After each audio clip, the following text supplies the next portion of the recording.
உங்களுக்கு ஒத்தாசை எங்கிருந்து வரும்னு சொல்லிட்டேன். ஒத்தாசை எங்கிருந்து வருது? வானத்திலிருந்து அனுப்புறாரு. ஆனா எதன் மூலமா வருது? கிருபை மூலமா வருது, சத்தியத்தின் மூலமா வருது. அங்கதான் ஒத்தாசை வரும். அப்ப இந்த ரெண்டும் எனக்குள்ள இருந்தா எனக்கு ஒத்தாசை வந்துகிட்டே இருக்கும், வந்துகிட்டே இருக்கும், வந்துகிட்டே இருக்கும்.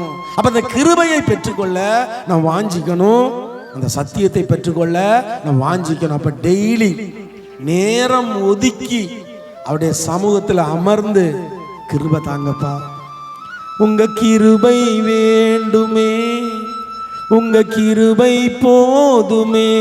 அவர் கிருபை இல்லாம நாம ஒண்ணு இல்லை. அவருடைய கிருபை நமக்கு வேணும். அது ஒத்தாசையா மாறும்.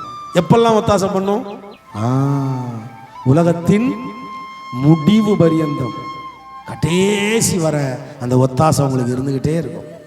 அவர் உங்களை விட்டு விலகவும் மாட்டார், உங்களை கைவிடவும் மாட்டார். நம்ம சாட்சி சொல்லும் போது ஏன் சாட்சி சொல்ல மாட்டோங்க அப்படின்னா, நெகட்டிவை நினைக்கிறோம், பாசிட்டிவை மறந்துடுறோம்.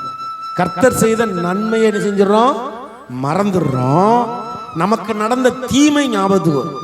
போன வாரம் என்ன நடந்துச்சு? அட்டே அப்பா, போன வாரம் அந்த பிரச்சனை, இந்த பிரச்சனை, இந்த பிரச்சனை, அந்த பிரச்சனை, இதெல்லாம் மண்டைக்குள்ள வந்துடும். இந்த பிரச்சனையிலிருந்து கர்த்தர் எப்படி பாதுகாத்தார்? இந்த பிரச்சனையை பெருசாக்காம சின்னதா முடிச்சிட்டாரு.